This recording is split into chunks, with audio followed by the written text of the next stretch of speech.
이 시간 은혜 받으실 하나님의 말씀은 창세기 13장 16절에서 창세기 14장 16절까지의 말씀입니다. 창세기 13장 16절에서 14장 16절까지의 말씀을 다 같이 합독하시겠습니다. 내가 내 자손이 땅에 티끌 같게 하리니 사람이 땅에 티끌을 능히 셀 수 있을진데 내 자손도 세리라. 너는 일어나 그 땅을 종과 횡으로 두루 다녀보라. 내가 그것을 네게 주리라. 이에 아브라함이 장막을 옮겨 헤브론에 있는 마므레 상수리 수풀에 이르러 거주하며 거기서 야훼를 위하여 제단을 쌓았더라. 당시에 시날 왕 아므라벨과 엘라살 왕 아리옥과 엘람 왕 그돌라오멜과 고임 왕 디다리, 소돔 왕 베라와 고모라 왕 비러사와 아드마 왕 시납과 스보임 왕 세메벨과 벨라 곧 소알 왕과 싸우니라. 이들이 다 시딤 골짜기 곧 지금의 염해에 모였더라. 이들이 12년 동안 그돌라오멜을 섬기다가 제13년에 배반한지라. 제14년에 그돌라오멜과 그와 함께한 왕들이 나와서 아스드롯 가르나임에서 러바 족속을, 함에서 수서 족속을, 사웨 기랴다임에서 엠 족속을 치고 호리 족속을 그 산 세일에서 쳐서 광야 근방 엘바란까지 이르렀으며 그들이 돌이켜 엔미스밧 곧 가데스에 이르러 아말렉 족속의 온 땅과 하사손 다말에 사는 아모리 족속을 친지라. 소돔 왕과 고모라 왕과 아드마 왕과 스보임 왕과 벨라 곧 소알 왕이 나와서 시딤 골짜기에서 그들과 전쟁을 하기 위하여 진을 쳤더니 엘람 왕 그돌라오멜과 고임 왕 다달과 시날 왕 아므라벨과 엘라살 왕 아리옥 네 왕이 곧 그 다섯 왕과 맞서니라. 시딤 골짜기에는 역청 구덩이가 많은지라. 소돔 왕과 고모라 왕이 달아날 때에 그들이 거기 빠지고 그 나머지는 산으로 도망하매 네 왕이 소돔과 고모라의 모든 재물과 양식을 빼앗아가고 소돔에 거주하는 아브라함의 조카 롯도 사로잡고 그 재물까지 노략하여 갔더라. 도망한 자가 와서 히브리 사람 아브라함에게 알리니 그때에 아브라함이 아모리 족속 마므레의 상수리 숲을 근처에 거주하였더라. 마므레는 에스골의 형제요 또 아넬의 형제라. 이들은 아브라함과 동맹한 사람들이더라. 아브라함이 그의 조카가 사로잡혔음을 듣고 집에서 길리고 훈련된 자 318명을 거느리고 단까지 쫓아가서 그와 그의 가신들이 나뉘어 밤에 그들을 쳐부수고 다메섹 왼편 호바까지 쫓아가 모든 빼앗겼던 재물과 자기의 조카 롯과 그의 재물과 또 부녀와 친척을 다 찾아왔더라. 아멘. 우리 주님을 좋아하시면 아멘 하시기 바랍니다. 주님이 핏값으로 세운 교회 우리도 좋아하는 겁니다. 그분을 만날 수 있는 것, 예배 드리는 것, 이보다 좋은 일이 어디 있겠어요? 그 좋음을 보시고 주님께서 더 주님을 좋고 사모하도록 만들어 주실 것입니다. 자, 공부 오늘 16절부터 13장 16절부터 공부하십시다. 내가 내 자손이 땅에 티끌 같게 하리니 사람이 땅에 티끌을 능히 셀 수 있을진데 내 자손도 세리라.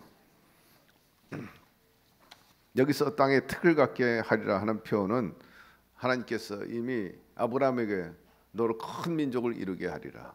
너의 후손이 밤하늘의 별처럼 저 바다의 티끌처럼 모래처럼 많아지리라 선언을 했는데 이 말씀이 언제 이루어졌는가? 물론 과정 속에서 이루어져 나갔지만은 특별히 이 솔로몬 때 와 보면은 거기에 분명합니다.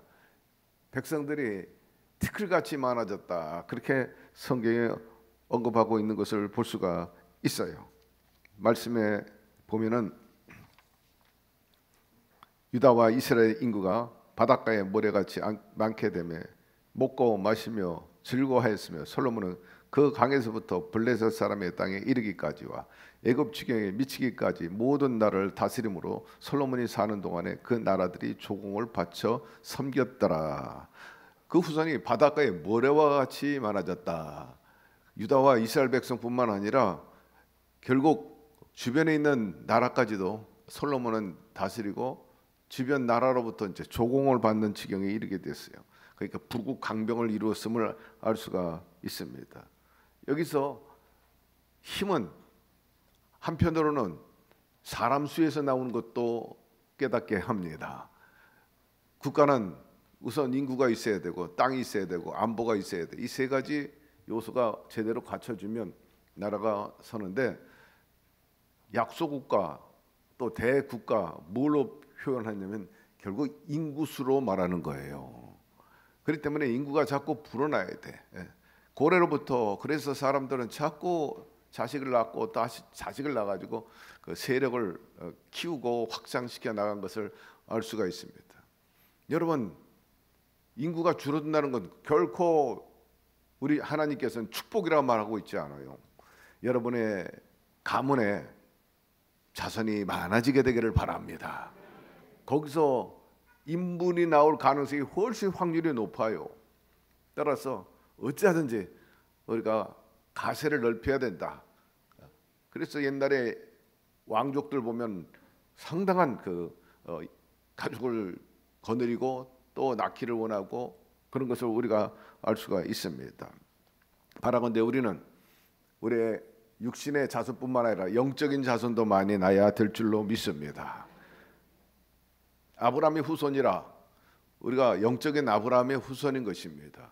우리가 영적으로 하나님을 아버지를 섬기고 또 아브라함을 조상으로 섬기는 그 입장에서 우리도 아브라함이 받은 그 복을 얼마든지 누릴 수 있게 되었습니다. 성경에 아브라함의 후손이라 말씀하셨기 때문이죠. 자, 17절 넘어갑시다. 너는 일어나 그 땅을 종과 행으로 두루 다녀보라. 내가 그것을 내게 주리라 말씀하고 있어요. 실제로 네가 밟는 땅은 내가 줄 것이다 라고 말합니다. 믿음은 결국 행함으로를 통해 가지고 이루어지는 겁니다. 그렇기 때문에 실제적으로 찾고 구하고 두드려야 돼요. 특별히 아브라함에게 믿음을 시험해 봐라. 그래 가지고 현장 실습을 시키는 거예요. 네가 차지할 땅이 이것이다 해 가지고 하나님께서 직접 아브라함을 데리고 종행으로 이제 다니도록 그렇게 명령하시고 이끄신 것을 알 수가 있어요. 그 땅을 종과 행으로 두루 다녀봐라. 현재는 너의 땅이 아니지만 밟아라. 그러면 내가 너에게 주겠다. 말씀 그대로 내가 그것을 내게 주리라. 너는 일어나라. 다시 한번 읽어봅니다. 너는 일어나라. 그 땅을 종과 행으로 두루 다녀보라. 내가 그것을 내게 주리라. 그러므로 주님이 주신 그 비전과 꿈 그저 개꿈이 아니고 우리의 믿음의 여하에 따라서 얼마든지 현실화될 수 있다는 사실을 기억하십시오. 그리고 믿음대로 행하게 되기를 바랍니다. 그래야 할 때 주님의 약속이 이루어집니다. 간혹 기도하고 바라는 바를 부르주셨는데 쉽게 다가오지 않는다고 해서 포기하는 경향 없지 않아 있지만 여러분, 하나님은 절대로 포기하지 않습니다. 우리에게 약속한 바를 반드시 이루시는 하나님이신 것입니다. 그런데 이것을 깊이 깨닫지 못하고 믿음의 정도가 낮고 부족하다 보니까는 환경에 부딪혀 시련에 부딪혀 가지고 아유 이룰 수 없는가 보다. 그리고 뒤로 물러나는 경향이 없잖아 있는데 하나님 말씀해 보니까 뒤로 물러나는 것은 결코 좋은 일이 아니라 말씀하고 있어요. 침륜에 빠질까 우려한다 말씀하고 있어요. 여러분, 믿음의 행진에 있어서 뒤로 물러가지 말고 힘차게 전진해 나가게 되기를 바랍니다. 눈에 보이는 것 없고 손에 잡히는 것 없고 귀에 들리는 것 없다 할지라도 그야말로 시름까지 어둡다 할지라도 믿음의 주여 온전케 하신 주님을 바라고 없는 것도 있게 하여 주시고 또 장애물도 또 극복하게 하시는 그 주의 영인 성령님과 함께 나아가게 되면 반드시 좋은 때 좋은 방법으로 시온의 대로가 열려지게 됩니다. 그 장애물이 여리고성이 무너지게 되고 요단강이 갈라지게 되고 젖과 꿀이 흐르는 그런 땅을 차지하게 되는 그런 삶을 누리게 되기를 바랍니다. 우리 생활 가운데 이 바라봄의 법칙을 또한 중요하게 적용해야 되지만 반면에 또 우려, 주의해야 할 사항들이 있어요. 같은 바라봄의 법칙입니다. 하나님이 주시는 꿈과 비전, 약속을 바라보고 나가야 되는데 이게 욕심이 앞서가지고 자기가 바라보고, 다시 말해서 탐욕으로 잘못된 바라봄을 가지면 그게 또 나중에 문제가 될 수 있다는 거죠. 따라서 그 바라봄도, 그 꼴도 늘 하나님의 말씀에 근거해서 목적 삼고 목표 삼고 나가시기를 바랍니다. 믿음의 선진들이 어떻게 했는가 그대로 따라가면 되는 거예요. 아브라함의 선택 항상 하나님 중심주의. 롯은 반면에 그렇지 않았잖아요. 자기가 좋아 보이는 땅을 선택한 것을 알 수가 있어요. 똑같이 바라봤는데 한 사람은 탐욕으로 바라보고 한 사람은 하나님을 의지해서 바라봤다는 점에 있어서 그 결과가 나중에는 판이하게 완전히 차이가 나는 것을 알 수가 있습니다. 자, 18절로 넘어갑시다. 이에 아브라함이 장막을 옮겨 헤브론에 있는 마므리 상수리 숲의 일로 거점에 거기서 야훼를 위하여 제단을 쌓았더라. 아브라함은 가는 곳곳마다 예배를 드렸어요. 제단을 쌓았습니다. 특별히 이곳에 와가지고 상수리 숲을 옆에서 제단을 쌓았어요. 그런데 우리가 지난 몇 주 동안 배웠는데 애굽으로 내려갈 때가 있었어요. 기근이 오니까 아내하고 조카 롯을 데리고 또 가소를 데리고 애굽으로 피신하지 않습니까? 근데 성경에 보니까 이 아브라함이 예배의 사람이고 하나님을 경배한 사람인데 애굽에 내려가 가지고 한 번도 제단을 쌓았다는 기록이 없어요. 참으로 환경이 얼마나 중요한가 이것을 알 수가 있어요. 환경이 지배를 받은 거예요. 아마도 애굽, 이집트는 이집트 신이 굉장하기 때문에 거기에 야훼 하나님을 과소평가했는지는 모르지만 거기에 또 짓눌렸는지도 모르죠. 어쨌든 거기서 예배를 드렸다는 그런 기록이 하나도 없다 하는 겁니다. 여러분 어디에 가든지 환경 조건을 초월해서 예배 드리게 되기를 바랍니다. 예배 중심으로 살게 되기를 바랍니다. 그러니까 하나님의 뜻을 헤아릴 수도 없고 그에게 지혜도 주시지 않고 자기 지혜, 자기의 판단, 자기 생각으로 처신하게 되니까 나중에 마누라를 시집 보내고 참으로 어처구니 없는 일을 당하지 않습니까? 그렇기 때문에 항상 여러분 교회 중심주의 그리고 예배 중심주의로 살게 되기를 주의 이름으로 축원합니다. 야훼의 이름을 부르지 않으니까 세속적으로 타락해 버리고 마는 거예요. 특히 조카 롯은 아브람 그 작은 아버지하고 결별했는데 그 후로부터 예배를 드렸다는 기록이 없어요.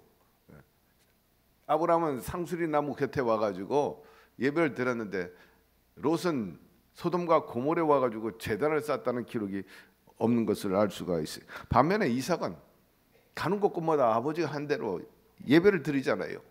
그러니 그가 어디로 가든지 잘 됐어요. 우물을 팔 때마다 생수가 터졌죠. 농사도 경험이 없는데 문외한인 그가 농사 졌는데도 농사 짓는 사람보다 훨씬 경쟁력이 있어가지고 농사 100배의 수확을 거두었다. 그 블레셋 왕이 와가지고 이 이삭을 보고 두렵다 그랬어요. 하나님이 함께하는 사람이라. 그러므로 우리가 대적하지 말자. 서로 다투지 말고 화평을 이루며 살자 할 정도로 그렇게 형통한 것을 알 수 있는데 우리도 여러분의 자식도 그렇게 되기를 축복합니다.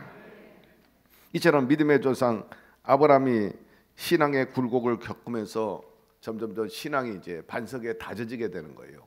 역시 시련과 또 역경을 거치면서 완숙에 이르게 되고 온전에 이르게 되는 거죠. 오늘 여러분의 신앙과 여러분의 인격과 여러분의 삶의 어떤 철학이 어느 날 갑자기 정립되고 이루어진 게 아니잖아요. 여러분도 여러 차례 이런 고난과 시련 또 수업료를 많이 지불했어. 수업료 지불 안 해도 되는 것들을 수업료 지불하고 뒤늦게 얻어맞고 깨닫는 것, 그런 일이 얼마나 많아. 그래서 오늘에 이르게 된 거예요. 여러분 아브라함도 마찬가지인 것입니다. 그러므로 이왕이면은 일찍이 깨닫고 주님의 뜻대로 살아가지고 더 이상 이런 시련과 역경 그리고 쓸데없는 수업료를 지불하지 않는 우리들이 되기를 주의 이름으로 축원합니다. 그러기 위해선 여전히 하나님 중심주의, 교회 중심주의, 말씀 중심주의, 성령주의로 살아가야 합니다. 그래야 할 때 저와 또 여러분 그리고 여러분의 자손들이 저희들의 자손들이 번성하게 될 것입니다. 자, 14장 1절로 넘어갑시다. 4절까지 당시의 시날 왕 아무라벨, 에살 왕 아리옥과 엘람 왕 그돌라오멜과 고임 왕 디다리, 소돔 왕 베라와 고모라 왕 비르사와 아드 왕 시납과 스무임 왕 세베엘과 벨라 곧 수알 왕과 싸우니라. 이들이 다 시팀 골짜기 곧 지금의 염해에 모였더라. 이들이 12년 동안 그돌라오멜을 섬기다가 13년에 배반한지라. 방금 읽은 1절에서 4절에 나라가 모두 9개가 나옵니다. 9개 나라인데 소돔 왕을 비롯해 가지고 5개의 나라가 주로 남쪽에 사는 지역의 나라들인데, 이 나라가 그돌라오멜 그 왕의 나라에 늘 공물을 바치고 또 섬기고 그랬어요. 그런데 12년 동안 그렇게 지배를 받고 공물을 바치고 뇌물을 바치고 그랬다가 막 은근히 부하가 치밀고, 언제까지 우리가 저 그돌라오멜 왕에게 공물을 바치고 그렇게 눌러 살아야 되느냐 해가지고 5나라 왕이 어느 날 회합을 갖고, 야 이거 뒤집어 버리자.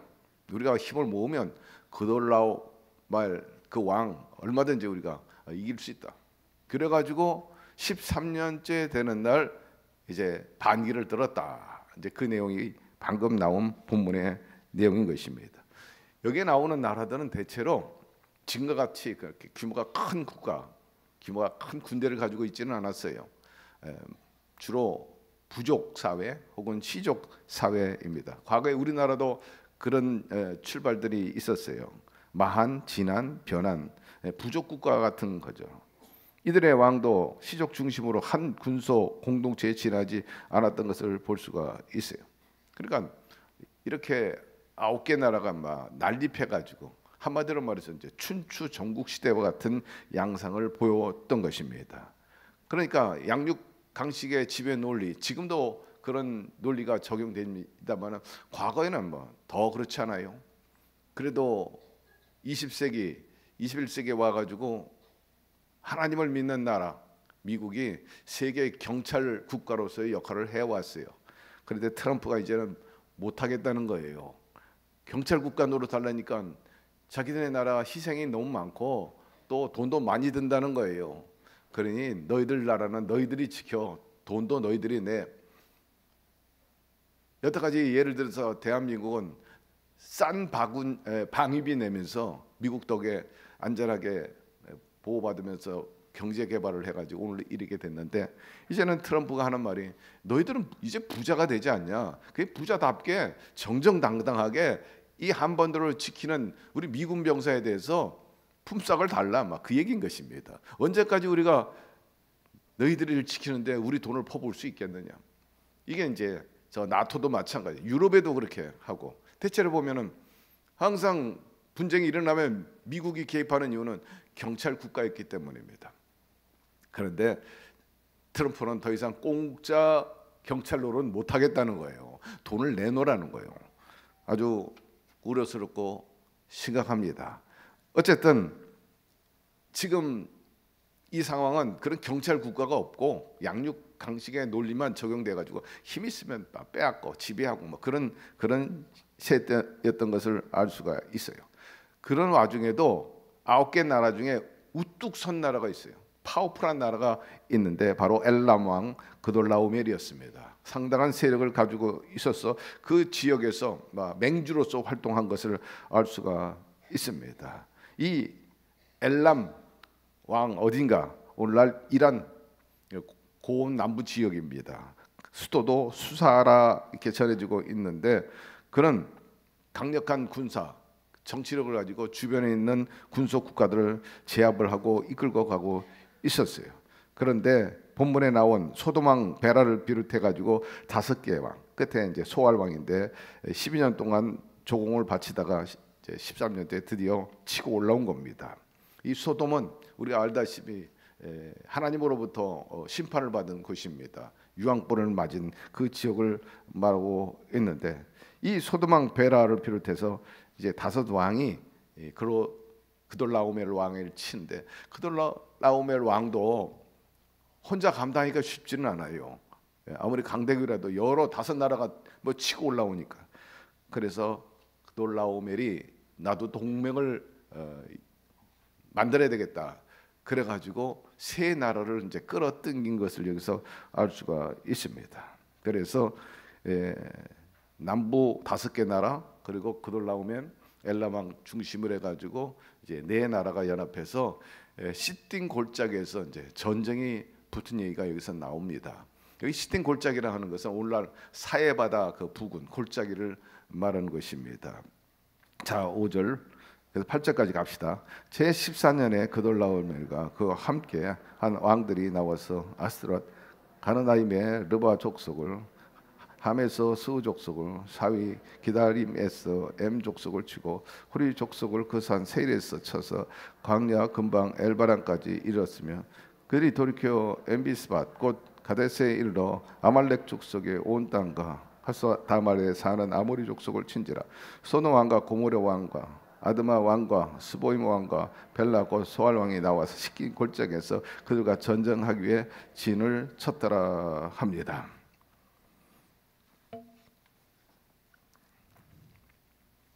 이런 과정에서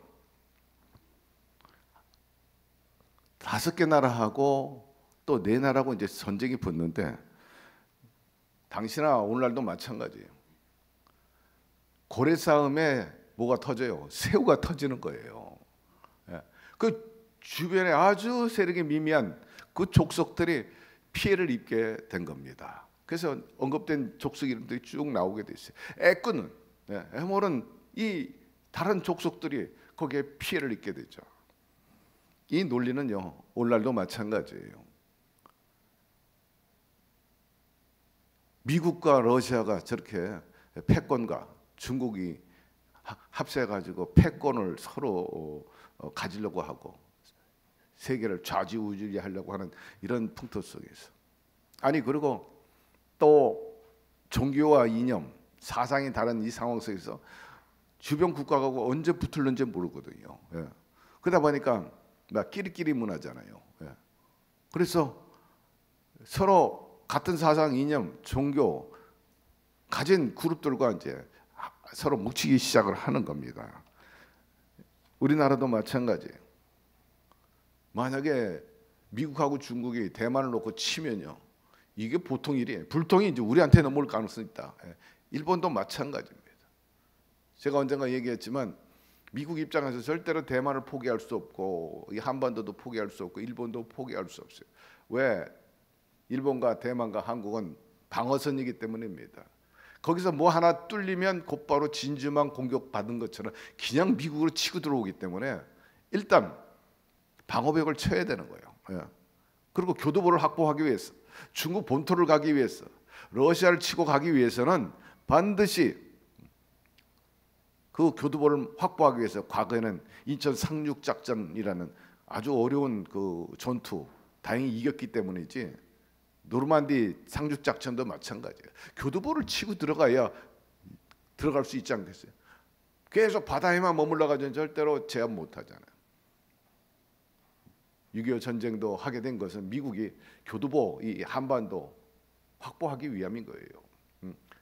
사드를 저 하와이에 배치하는 게 나아요? 본토에 배치하는 게 나아요? 미국 입장에서 대한민국에 배치하는 게 훨씬 대한민국에 놓는 게 낫지.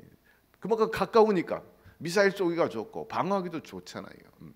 일본, 대만, 한국은 절대 미국 방어선에서 필요한. 그러니까 한쪽이 치면 우리는 연달아 다 같이 전쟁에 들어갈 수밖에 없는 거죠. 지금 자칫하면 세계 전적으로 갈 지경에 이르렀다. 우크라이나하고 러시아 전쟁하는데 사실은 그 전쟁의 이변에는 제가 언제 한번 얘기했죠. 동독을 통일할 때 거기서 핵을 제거하고 그다음에 러시아가 합의할 때 우크라이나는 마치 우리나라 미국과 동맹한 것처럼 우크라이나가 EU에 가입하지 않고 나토에 가입하지 않는다. 그 조건으로 동독 통일을 허용한 거예요. 그런데 우크라이나가 그 약속을 지금 지키지 않았던 거죠.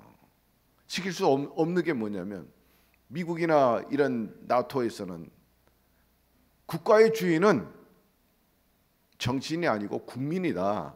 그리고 국민이 나토에 가입하기를 원하고 EU에 가입하기를 원한다. 한마디로 말하면 북한의 경우에 김정은이가 힘을 쓰는 게 아니라 나중에는 인민이 힘을 쓰는 지경에 오르면 그들은 남한하고 통일을 하겠다고 그럴 거예요.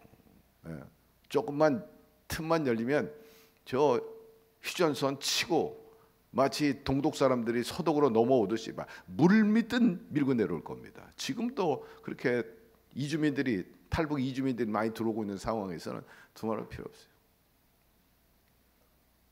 트럼프가 대통령 이제 당선자가 되니까 트럼프가 저 멕시코 쪽에 국경 막을까 봐 지금 하루에 평균 거의 10,000명 이상씩 밀고 내려온다는 거 아니에요. 저도 그 보도를 보고 깜짝 놀랐어요. 바이든 때는 하루에 4,000명씩, 한 달에 평균 6만 명이 내려왔다는 거예요. 아니, 한 달에 6만 명씩. 그러니 뭐 그 많은 사람들이 미국 안에 들어와서 진쳐버리니까 보수주의자 입장, 미국 백인들의 입장에서는 결코 바람직하지 않는 거예요. 예. 잘 사는 나라로 치고 들어오는 거예요. 예.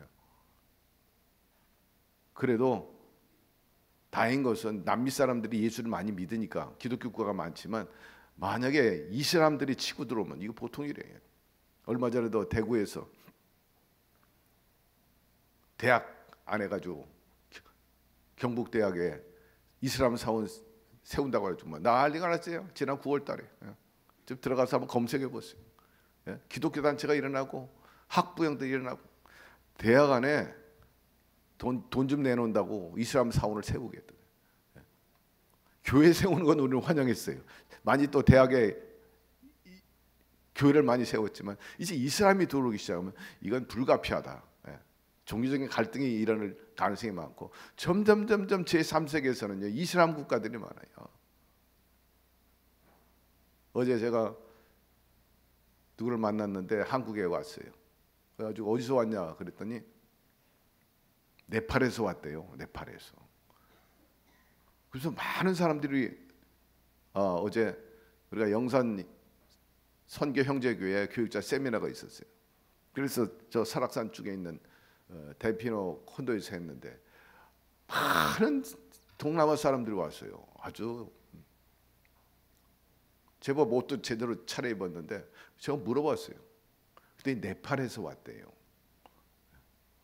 필리핀 사람들 여행 왔다가 30명이 지금 순식간에 며칠 전에 사라졌어 한국에. 이거 보통 일이 아니죠 사실은. 예, 들어온 건 좋지만 정당하게 들어오고 해야지. 그렇지 않고 무정장으로 들어오는데 예수 믿는 사람 들어오면 우리가 쌍수를 들고 환영해야 돼요. 그러나 이슬람을 갖고 들어오면 이거 보통 일이 아니라는 거예요. 왜? 그 사람들은 자식을 많이 낳거든. 자식을 많이 낳아. 예수 믿는 사람은 이 자식을 낳아야 되는데 잘 안 낳아. 이런 것들이 앞으로 사회적인 큰 문제가 될 수가 있다 하는 겁니다. 어쨌든 지금 러시아, 중국, 미국 이 패권 구도에 있어서 전 세계가 같이 지금 맞물려 가고 있는 것을 볼 수가 있어요. 아시다시피 북한 이제 북한군이 들어갔는데 나토는 곧바로 나토군을 투입하겠다. 벌써 그런 얘기가 나오고 있어요. 예. 그렇게 되면 이건 정말 큰 전쟁이 벌어지는 거죠. 예. 거의 뭐 확정적인 것처럼 지금 보도가 나오고 있는 것을 알 수가 있어요. 한미일 그리고 미국과 나토. 저쪽에서는 가만히 있나요? 본래 소비에트 연방이 무너지면서 15개 나라가 지금 9개 나라가 됐는데 이 9개 나라는 아직도 똘똘 뭉쳐 있어요. 벨라루스라든지 키르기스탄, 카자흐스탄 이런 나라들이 계속 뭉쳐 있는 것을 볼 수가 있고요. 그다음에 아랍 연맹 모두 22개 나라입니다.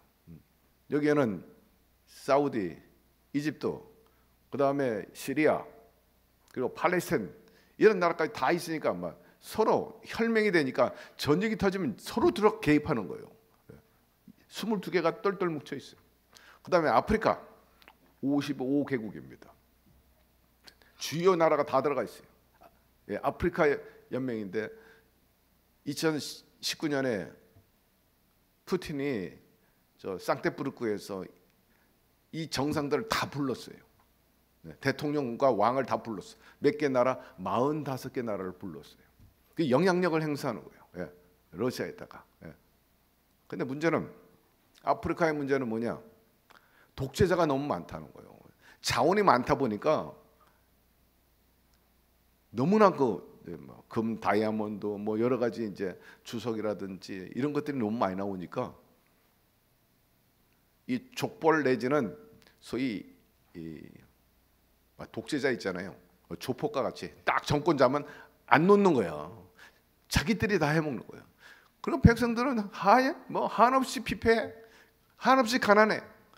노동을 착취하면서 모든 이익은 그 지배자들이 다 갖는 거예요. 그러니까 독재 국가들이 많다 보니까 누굴 좋아하는 줄 아세요? 김정은이를 좋아해요. 시진핑이를 좋아하는 거예요. 푸틴을 좋아하는 거예요. 독재들이 장악하고 있으니까. 그러니까 누구하고 친하게 지내요? 미국하고 친하게 지낼 수 없어. 미국은 4년마다 막 대통령이 바뀌고 그러니까 안 바뀌는 거예요. 문제는 아프리카가 미국하고 친하지 않다는 거예요. 유럽하고 친하지 않아요. 이게 보통 문제가 아니라 소위 이제 서로 불혹화되어 있는 그런 세계 속에 살고 있는 것, 경제 불혹화도 마찬가지 아니습니까? 이건 고래로부터 그랬던 것을 오늘 본문에서 우리는 알 수 있어요. 이렇게 되면 결국 주변에 있는 약한 나라들 어디에 붙든지 아니면 새우등 터지는 거지 뭐. 둘 중에 하나입니다. 어디에 붙든지 운명을 결정해야 되는데 이거 정말 쉬운 일이 아니죠. 그래서 결국 그돌라움의 왕 남쪽 동맹군과 또 북쪽의 동맹군인 시딤 그 골짜기에서 대전쟁을 벌입니다. 자, 9절 12절 넘어갑시다. 엘람왕 그돌라오멜과 고임왕 디달과 시날왕 아므렐과 엘라왕 아리옥 네 왕이 곧 다섯 왕과 맞서니라. 시딤 골짜기에는 역청동이가 많은지라. 소돔 왕과 고모라 왕이 달아날 때 그들이 거기 빠지고 그 나머지 산으로 도망가며 네 왕이 소돔과 고모라의 모든 재물과 양식을 빼앗아가고 소돔에 거주하는 아브람의 조카 롯과 사로잡고 그 재물까지 노력하였더라. 주로 중동 지방에는 뭐가 많습니까? 석유가 많이 나오잖아요. 여기서 역청이라는 것은 그 석유에서 나오는 우리가 흔히 말하는 탐하고 있죠. 아스팔트 가는 까만 거, 역청, 그걸 역청이라고 말해요. 그것이 단단하게 하고 그 굳기 전에는 뭐 빠지면은 뭐 헤어나지를 못하는 거예요. 끈적끈적하니까 말이에요. 우리가 도로 포장할 때 보면 나오죠. 모든 좋은 인간 삶에 유익이 되는 물질은 다 뽑아요. 거기서 먹는 거, 플라스틱, 섬유 다 뽑아내. 석유에서 뽑아내는 게 수십 가지야. 석유가 보고라. 근데 전쟁을 하다 보니까 어떤 기름이 빠지거나 할 때 역청이 많은 거죠. 연보처럼 빠지기도 했다. 여기서 이제 이렇게 나오는 것을 알 수가 있어요. 결국 전쟁 어떻게 끝났느냐? 그돌라오멜 군이 이 남부 5개 연합군을 이제 치고 승리를 거두는 것으로 끝이 납니다. 그돌라오멜이 연합군과 함께 승리하니까 그때나 지금이나 똑같아요. 정복자 입장에서는요 모두를 다 갖는 거예요. 모든 걸 다 차지하는 거예요. 왕의 가족도 다 차지, 왕의 노예도 다 차지, 거기서 나온 자원도 차지, 백성들도 노예로 끌고 와가지고 다 차지하는 거예요. 그래가지고 이 소돔 지역에 있는 모든 재물과 사람들도 다 이제 사로잡혀 가게 된 겁니다. 포로로 끌려간 거예요. 이스라엘 백성들이 과거에 바벨론 포로로 끌려가듯이 말이에요. 그런데 애멀게 엉뚱하게 거기 들어가 있던 아브라함의 조카 롯도 그냥 묶여서 다 끌려가 버린 거예요. 재산도 끌려가고 가족도 끌려가고. 여기서 우리가 중요한 교훈을 얻게 되는데, 우리가 자칫 탐욕으로 결정한다든지 생각 없이 결정했다가 생각 없이 말했다가 선택했다가 정말 운명을 좌지우지하는 아주 심각한 상황에 빠질 수 있다는 거예요. 그렇기 때문에 어떤 것을 결정할 때 늘 엎드려 기도하면서 성령의 지혜를 구하게 되기를 바랍니다. 분별력을 가져야 되고 판단력이 있어야 된다. 예. 생각 잘못하고 판단 잘못해가지고 손대지 말아야 할 걸 손댔다가 막 낭패당한 사람 많아. 아이고 그거 하지 말았어야 되는데 그거 투자했는데 내 이렇게 망조가 되더라고. 막 한수거려. 도박하지 말아야 되는데 왜 도박해가지고 마약 손대지 말라 했대. 왜 그렇게 해가지고 쓸데없는 짓 해가지고 왜 이러냐. 네. 롯은 세상적인 쾌락과 재물에 대한 욕심으로 그냥 좋아 보이는 거예요. 소돔과 고모라가 예덴과 같다 그랬어요. 너무나 좋아 보이는 거예요. 그래가지고 소돔에 들어갔다가 자기 이기적 욕심 때문에 막 절체절명의 우명에 빠져버리고 마는 거예요. 여러분 항상 주님의 도움으로 슬기롭게 주의 기뻐하시는 뜻을 추구하며 살게 되기를 바랍니다. 그것이 형통이요, 그게 안전보장입니다. 13절 14절 동화한 자가 와서 히브리 사람 아브라함에게 알리니 그때 아브라함이 아모리 족속 마므레의 상수리 숲을 근처에 거주하였더라. 마므레는 에스골 형제요 또 아넬의 형제라. 이들은 아브라함과 동맹한 사람이더라. 아브라함이 그의 조카가 사로잡혔음을 보고 집에서 길리고 훈련된 자 318명을 거느리고 단까지 쫓아갔다 하였습니다. 이 아브라함도 만만치 않은 세력을 가지고 있었던 것 같아요. 나그네고 또 어디서 잠깐 이제 이주해 온 사람이세요. 목축업하니까 거쳤다가 나가고 거쳤다가 가는 그런 사람인데 가솔이 318명이나 있었다. 이건 보통 일이 아닙니다. 여러분 집안에 몇 명이나 가솔이 있어요? 기군, 여기 군사, 여기는 군사를 얘기하고 있잖아요. 군사 318명. 요새 경호원 두세 사람 거느리는 것도 보통 일이 아니에요. 아브라함이 길린, 막 키우고 훈련시킨 용사가 318명이다. 굉장한 세력임에 틀림이 없어요. 그러니까 뭐 전쟁에 나갈 정도니까 말입니다. 만약에 군사가 318명이면 제가 계산하건대 그 가족까지 생각하면 아마 1000명은 넘었을 것이다. 우리가 간혹 미국 서부 시대나 또 아프리카의 노예를 끌려가지고 유럽에 가면 종이나 노예를 끌려가면요 그냥 처녀 총각으로 지내지 않게 해요. 그것도 재산이기 때문에 재산 증식을 위해서 자꾸 애 낳으라고 해요. 애 낳아. 그러면 부모가 노예면 자식도 노예야. 그렇잖아요. 성경에도 똑같아요. 아담과 하브가 범죄해가지고 원죄로 말이죠. 우리도 똑같이 돼버린 거예요. 그게 지금 역사의 논리입니다. 아, 너는 자유인이다. 너. 그러니까 여기서 318명의 군사를 있다는 건 먹여 살릴 가솔이 있다니까. 1000여 명을 먹였다. 이거 보통 부자가 아니라는 거예요. 상당한 재력가였다는 것을 우리가 여기서 유추해 볼 수 있습니다. 여기서 그돌라오멜 왕 그 5개 나라를 그래서 정복했던 이겼던 그돌라오 왕을 뒤쫓아가 가지고 친다는 건요. 이거 보통 일이 아니에요, 사실은. 우리가 객관적으로 봐도 그랬습니다. 막강한 군대와 싸워가지고 조카를 찾겠다는 일념으로 막 목숨 걸고 나가는 거 보면 정말 대단한 겁니다. 여기서 아브라함의 인격을 다시 한번 살펴보겠는데 아브라함 본래 이렇게 용맹스럽고 담대한 사람이 아니에요. 왜냐하면 애굽에 내려갔을 때 붙잡혀 죽일까 봐 재물 뺏길까 봐 자기 사랑하는 아내를 갖다 동생이라고 속인 아주 인간성 입장에서는 아주 별로야. 그리고 나약하기 짝이 없어요. 비겁해. 그런 사람인데 어떻게 이게 그돌라오멜 왕 그들과 싸우겠다고 나섰는지 참 놀라운 일입니다. 여기서 우리가 알 수 있는 것은 하나님이 함께 하시면 왜 그때는 하나님이 함께 하지 않았어요. 애굽으로 가는 것은 하나님이 원치 않았거든요. 거기는 세상이라 가지 마라. 근데 갔어. 이삭은 내려갈 때 하나님 가지 말라 하니까 멈췄어. 이게 차이가 있는 거예요. 그러니까 뭐 판단력도 흔들리고 뭐 겁쟁이가 되고 환경만 보고. 그런데 이때는 아브라함이 하나님만 의지하고 소돔에 거하지도 않았기 때문에 하나님께 예배하고 영역을 키우고 있었어. 영권을 가지고 있으니까 사람은 약할 때도 있고 강할 때가 있는데 이때는 막 영권이 일어난 거예요. 하나님이 함께 하신다는데 어떤 것도 두려워하지 않았던 거예요. 마치 다윗이 골리앗 맞서는 것 같이 반드시 내가 가서 조카 롯을 살리고 가족을 데려오고 재물을 되찾아 오리라 하는 것입니다.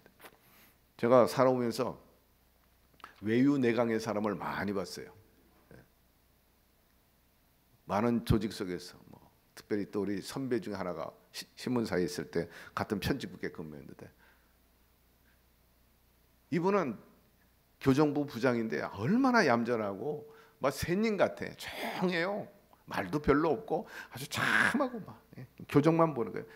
신문에는 편집국이 있어요. 이게 기자들이 가져온 원고를 이제 정리해가지고 판을 짜가지고 제목 붙여서 이제 하고, 취재부가 있는데 거기는 뭐 정치부, 사회부, 문화부, 체육부 뭐 여러 가지 부서가 많아서 거기서 이제 다 취재온 걸 갖다가 각 부서의 데스크 부장이 밸류 있는 대로 추려요.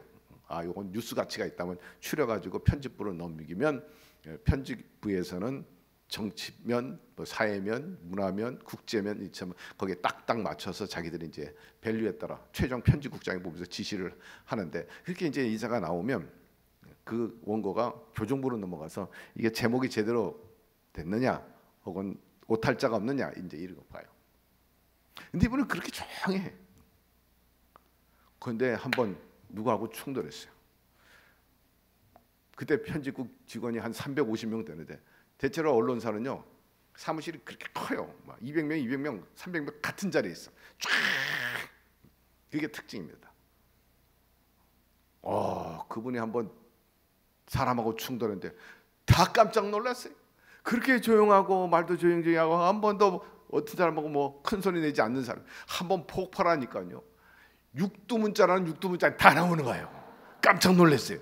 아니 저 인품에 평상시에 보이지 않는 막 나오는데 누구도 못 말리는 거예요. 와, 야 정말 이런 말 자꾸 해서 죄송합니다만 뚜껑이 열린 거예요. 완전히 뭐 누구도 못 말리는 거예요. 와, 저도 깜짝 놀랐습니다. 여러분 평상시에 있다가 한번 폭발한 무서운 사람을 내유외강이라, 이제 겉에는 처음에는 아주 온유해 보이지만 그 안에서 한번 치고 올라오는 거잖아요. 이해가 돼요. 어떨 때는 우리 믿는 사람들 그래요. 아마 우리 장로님들하고 성도님 중에서 기분 나쁜 말을 하거나 기분 일을 당했을 때는 그냥 그 자리에서 표현을 안 하는 거잖아요. 그냥 참는 거지. 누르는 거예요. 올라오는데 아이 가자. 뭐 좋은 게 좋은 거지. 눌러. 참고 눌러. 아마 여러분 낭군들이 그렇게 하는지도 몰라요. 남편이 계속 와서 속을 긁어놓고, 바가지 긁는 것도 똑같아. 마누라가 자꾸 남편 긁으면요 누르고 있다 한번 폭발하면 이게 진짜 무서운 거잖아요. 뒤집어진다. 눌러 계속 참고 인내하다가 언젠가는 그냥 이게 소위 뇌관을 건드리면 펑 터져. 펑. 너 죽고 나 죽자 이제 이렇게 나오는 거지. 그거 걷잡을 수 없어요. 우리가 물리학적으로 말하면 농축 우라늄이 그런 거예요. 핵폭탄, 원자폭탄 계속해서 눌러놓고 압력을 계속, 쉽게 얘기하면 압력 밥솥하고 똑같아. 압력 밥솥 한번 터지면요 뭐 지붕 다 날라가. 똑같아. 여러분 내유외강 사람 조심하게 되기를 바랍니다. 건들지 마라. 오히려 평상시에 뭐 와인다고 거친 막 하는 사람은요, 그렇지 이미 다 폭발했기 때문에 평상시에. 그러나 누르고 있다면요, 뭐 폭발하면 감당할 수 없어요. 이제 성령으로 충만함 받으니까 하나님이 하니까 막 아브라함이 막 폭발해 버린 거예요. 정말 죽기 살기 달라지면요 그거 감당 못하는 거예요. 여러분 마가 요하나 땅의 다락방에서 그들이 성령 받으니까 그렇게 겁쟁이들이 도망다니던 사람들이 막 나가가지고 뭐 다 함께 복음 외치고 3,000명, 2,000명씩 돌아오는 것을 우리가 볼 수가 있습니다. 자, 오늘 여기까지만 합시다. 하나님 아버지 감사합니다. 오늘 이 말씀을 통해서 여러 모양으로 우리에게 교훈하고 또 알게 하셨는데, 우리가 성령의 도움을 받아가지고 늘 분별력 있고 또 시대를 읽을 줄 알아가지고 앞으로 되어진 일에 대해서 우리가 또 기도하고 또 리스크를 피해갈 수 있도록 도와주옵시고, 성령으로 충만해서 우리의 몸과 마음, 생활, 인생을 잘 다스려갈 수 있는 지혜로운 이삭과 같은 사람이 되게 하여 주시옵소서. 예수님의 이름으로 기도드리옵나이다. 아멘.